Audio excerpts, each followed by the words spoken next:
Y'all love drills. In this video, I asked my friend Larry to help me show you this volcano drill. We set up the cones on the court. We're gonna start hitting and I'm gonna explain to you how we're gonna do it. Larry, what we're gonna do here is we're gonna try and hit these cones. So I'm gonna try and hit your 3 cones. You're gonna try and hit my 3 cones. It's a point every cone. You can defend it because I put them in places where you can get them out, try and get the ball out of the air, volley it without the ball hitting the cone. All right, let's go ahead, Larry. Let's start it going. So what I'm gonna do here is I'm gonna try and hit the cone and then I'm gonna stop you from hitting my cones. That's the idea. Right, so I'm gonna try and hit that cone. Good. I'm gonna go for the yellow cone now. A little short. Nice. Oh, almost, Larry. See how I protect that cone, right? Almost, Larry.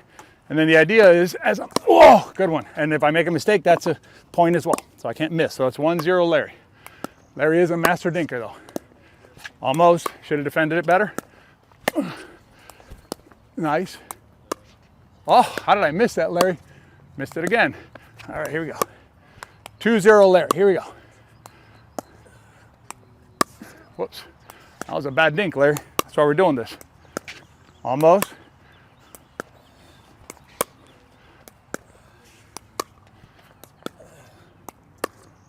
What? How did I miss that? 2-1 me. Went over the cone.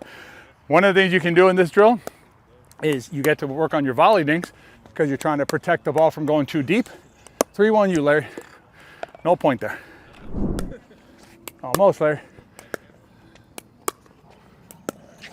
There you go, Larry. You went from a bad spot to a good spot. I didn't defend it. That was my mistake there. Should have defended it.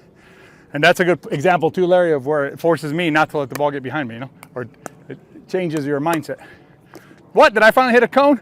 If you enjoyed that video, if you're enjoying this video, subscribe below. We have a lot of great content just like this for you. Hit that subscribe button. Problem, Larry, is when you're talking and dinking, it's a little more complicated. How about you start talking, Larry? And I'm just focused on my dinking. As you can work on here is you can work on your volley dinks because you get to defend, plus you get to move your partner around. So I'm gonna hit here, get Larry to go there, and then I'm gonna go cross to hit that spot. And then I'm gonna go back over here.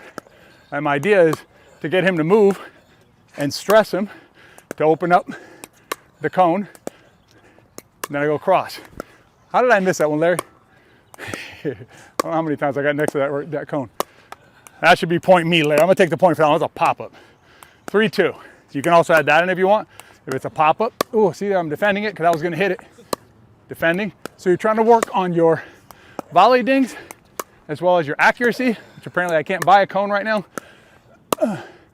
Oh my Lord, how did that miss? So I'm working on moving. Larry's not doing a good job of defending, but that's up to Larry. If he wants to give me exposure to the cones again and again and again, that's his choice. Almost, Larry. I can't believe I missed that one again. So you're basically still trying to aim for the cones, because here's the thing, even if I miss the cones, that's okay. Oh my God. There you go, Larry. Larry hit a cone. That's a point for Larry. So work on this drill where you're basically working with the cones in and out, moving it around. You have the cones to give you a nice target to work with. Keep working on this and you improve your play. I'll see you in the next video.